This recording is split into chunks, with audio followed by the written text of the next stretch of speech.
Today I'm going to be reading from one of my favorite authors, C.S. Lewis. Lewis is the author of many famous works, including the Chronicles of Narnia, and he's written extensively on how morality, which is the topic we've been discussing, how morality actually can be used to prove the existence of God. So I'm going to be reading from his book Mere Christianity, the first 4 chapters. It might take me a few videos to do, so I'm going to try and read the first 2 chapters right now. Right and wrong as a clue to the meaning of the universe. Chapter 1 is entitled The Law of Human Nature. Everyone has heard people quarreling. Sometimes it sounds funny, and sometimes it sounds merely unpleasant, but however it sounds, I believe we can learn something very important from listening to the things that people say. They say things like this: "How'd you like it if someone did the same thing to you?" "That's my seat, I was here first." "Leave him alone, he hasn't done anything to you." "Why should you shove in first?" "Give me a bit of your orange, I gave you a bit of mine." "Come on, you promised." People say things like this every day. Educated people as well as uneducated people. Children as well as grown-ups. Now, what interests me about all of these remarks is that the man who makes them is not merely saying that the other man's behavior does not happen to please him. He's appealing to some kind of standard of behavior which he expects the other man to know about. The other man very seldom replies, "To hell with your standard." Nearly always, he just tries to make out that what he's been doing does not really go against the standard and make some kind of excuse. It looks, in fact, very much as if both parties had in mind some kind of law or rule of fair play or decent behavior or morality, whatever you want to call it, about which they really agreed, and they have. If they had not, they might of course fight like animals, but they could not quarrel in the human sense of the word. Quarreling, after all, means trying to show that the other man is in the wrong. And there would be no sense in trying to do that unless you had some sort of agreement as to what right and wrong are. Just as there would be no sense in saying that a footballer had committed a foul unless there was some agreement about the rules of football. Now, this law, or rule about right and wrong, used to be called the law of nature. Nowadays, when we talk about the laws of nature, we usually mean things like gravitation or heredity or the laws of chemistry.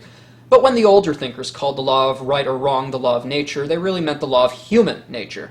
The idea was, just as bodies are governed by the law of gravitation and organisms by biological laws, so the creature called man also had his law, with this great difference that a body could not choose whether it obeyed the law of gravitation or not, but a man could choose either to obey the law of human nature or disobey it. We may put it another way. Each man is at every moment subjected to several different sets of law, but there is only one of which he is free to disobey. As a body, he is subjected to gravitation and cannot disobey it. If you leave him unsupported in midair, he has no more choice about falling than a stone has. As an organism, he is subjected to various biological laws which he cannot disobey any more than an animal can. That is, he cannot disobey those laws which he shares with other things, but the law which is peculiar to his human nature, the law he does not share with animals or vegetables or inorganic things, is the one he can disobey if he chooses. This law was called the law of nature because people thought that everyone knew it by nature and did not need to be taught it. Now, they did not mean, of course, that you might not find an odd individual here or there who did not know it, just as you find a few people who are colorblind or have no ear for a tune. But taking a race as a whole, they thought that the human idea of decent behavior was obvious to everyone. And I believe they were right. If not, then all things we said about the war were nonsense. What was the sense in saying the enemy were in the wrong unless right is a real thing which the Nazis at bottom knew as well as we did and ought to have practiced? If they had no notion of what we mean by right, then though we might still have had to have fought them, we could no more have blamed them for that than for the color of their hair. I know that some people say the idea of the law of nature or decent behavior known to all men is unsound because different civilizations at different ages have had quite different moralities. But this is not true. It's never amounted to a total difference. If anyone will take the trouble to compare the moral teachings of, say, the ancient Egyptians, Babylonians, Hindus, Chinese, Greeks, and Romans, what will really strike them is about how similar they are to each other and to our own. Our present purpose, I need only ask the reader to think what a total difference of morality would actually mean. Think of a country where people admired people for running away in battle, or where a man felt proud of double-crossing all the people who had been kindest to him. You might as well just try to imagine a country where 2 and 2 made 5. Men have differed in regards to what people you ought to be unselfish to, whether it was to your own family, your fellow countrymen, or everyone, but they've always agreed that you ought not to put yourself first. Selfishness has never been admired. Men have differed as to whether you should have 1 wife or 4, but they've always agreed you should not simply have any woman that you liked. But the most remarkable thing is this. Whenever you find a man who says he does not believe in a right or wrong, you will find the same man going back on this a moment later. He may break his promise to you, but if you try breaking one to him, he'll be complaining it's not fair before you can say Jack Robinson. It seems then we're forced to believe in a real right and wrong. People may be sometimes mistaken about them, just as sometimes people are mistaken about their sums when doing multiplication. But they're not merely a matter of taste and opinion any more than multiplication is. Now, if we are agreed about this, I go on to my next point, which is none of us are really keeping the law of nature. Heaven knows I don't pretend to be better than anyone else. I'm only trying to call to attention a fact, the fact that this year, or this month, or more likely this very day, we have all failed to practice ourselves the kind of behavior we expect from other people, and there may be all sorts of excuses for us, but I'm not here merely to make excuses. Now, I do not succeed in keeping the law of nature very well, and the moment anyone tells me I'm not keeping it, there starts up in my mind a string of excuses as long as my arm. The question at the moment is not whether they are good excuses. The point is that excuses themselves are one more proof of how deeply, whether we like it or not, we believe in the law of nature. If we do not believe in decent behavior, why should we be so anxious to make excuses for not having behaved decently? The truth is we believe in decency so much, we feel the rule of law pressing us so, that we cannot bear to face the fact that we are breaking it, and consequently we try to shift the responsibility. For you'll notice that it is only when our bad behavior, when we're behaving poorly, that we find all these explanations and excuses, and it's only for our bad temper that we put down to being tired or worried or hungry, but for our good temper, we put it down to ourselves. These then are the 2 points I want to make. First, that human beings all over the earth have this curious idea that they ought to behave in a certain way, and cannot really get rid of it. Secondly, that they do not in fact behave in that way. They know the law of nature, they break it. These 2 facts are the foundation of all clear thinking about ourselves and the universe we live in. Chapter 1. Chapter 2, called Objections. Some of the letters I have had show that a good many people find it difficult to understand just what the law of human nature or moral law or rule of decent behavior is. For example, some people wrote to me saying, "Isn't what you call the moral law simply our herd instinct, and hasn't it been developed just like our other instincts over time, like evolution?" Now, I do not deny that we may have a herd instinct, but that is not what I mean by moral law. We all know what it feels like to be prompted by instinct, by mother love or sexual instinct or the instinct for food. It means that you feel a strong want or desire to act in a certain way, and of course we sometimes do feel that sort of desire to help another person, and no doubt that desire is due to the herd instinct. But feeling a desire to help is quite different from feeling that you ought to help whether you want to or not.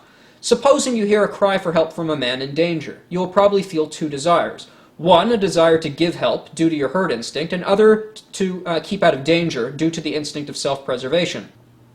But you'll find inside you, in addition to these 2 impulses, a third thing which tells you what you ought to follow, the impulse to help and suppress the impulse to run away. Now, this thing that judges between 2 instincts, that decides which should be encouraged, cannot itself be either of them. You might as well say that the sheet of music which tells you at a given moment to play one note on the piano and not another is itself one of the notes on the keyboard. The moral law tells us the tune we have to play, and our instincts are merely the keys. Another way of seeing that the moral law is not simply one of our instincts is this. If 2 instincts are in conflict, and there is nothing in a creature's mind except those 2 instincts, obviously the stronger of the 2 must win. But at those moments when we are most conscious of the moral law, it usually seems to be telling us to side with the weaker of the 2 impulses. You probably want to be safe much more than you want to help the man who is drowning, but the moral law tells you to help him all of the same. And surely it often tells us to try to make the right impulse stronger than it naturally is. I mean, we often feel it our duty to stimulate the herd instinct by waking up our imaginations and arousing our pity and so on, so as to get up enough steam for doing the right thing. But clearly we are not acting from instinct when we set about making the instinct stronger than it is. The thing that tells you your herd instinct is asleep, wake it up, cannot itself be the herd instinct. The thing that tells you which note on the piano needs to be played louder cannot itself be that note. Here is the third way of seeing it. If the moral law was one of our instincts, we ought to be able to point to some one impulse inside of us which always is good and is always in agreement with the rule of right behavior, but you cannot. There is none of our impulses which the moral law may not sometimes tell us to suppress, and none which it may not sometimes tell us to encourage. It is therefore a mistake to think that some of our impulses, say mother love or patriotism, are good and others, like sex or the fighting instinct, are bad. All we mean is that the occasions on which the fighting instinct or the sexual desire need to be restrained are rather more frequent than those for restraining mother love or patriotism. But there are situations in which it is the duty of a married man to encourage his sexual impulse, or of a soldier to encourage the fighting instinct. There are also occasions on which a mother's love for her own children or a man's love for his own country have to be suppressed, or they will lead to an unfairness towards other people's children or countries. Surely speaking, there are no such things as good and bad impulses. Think once again of a piano. It has not got two kinds of notes on it, the right notes and the wrong notes. Every single note is right at one time and wrong at another. The moral law is not any one instinct or any one set of instinct. It is something which makes a kind of tune, the tune we call goodness or right conduct, by directing the instincts. I think this is C.S. Lewis' most important point so far. The most dangerous thing you can do is take any one impulse of your own nature and set it up as the thing you ought to follow at all costs. There is not one of them which will not make us into devils if we set it up as an absolute guide. You might think love of humanity in general was safe, but it's not. If you leave out justice, you'll find yourself breaking agreements and faking evidence in trials for the sake of humanity, and become in the end a cruel and treacherous man. No single impulse or instinct within us is good or bad, which means even in a collection of humans, all the impulses put together are not good or bad. Rather, the way we ought to use our impulses is good or bad, which means good or bad must be external to all of our impulses, which means it's not natural, it's a law external to us.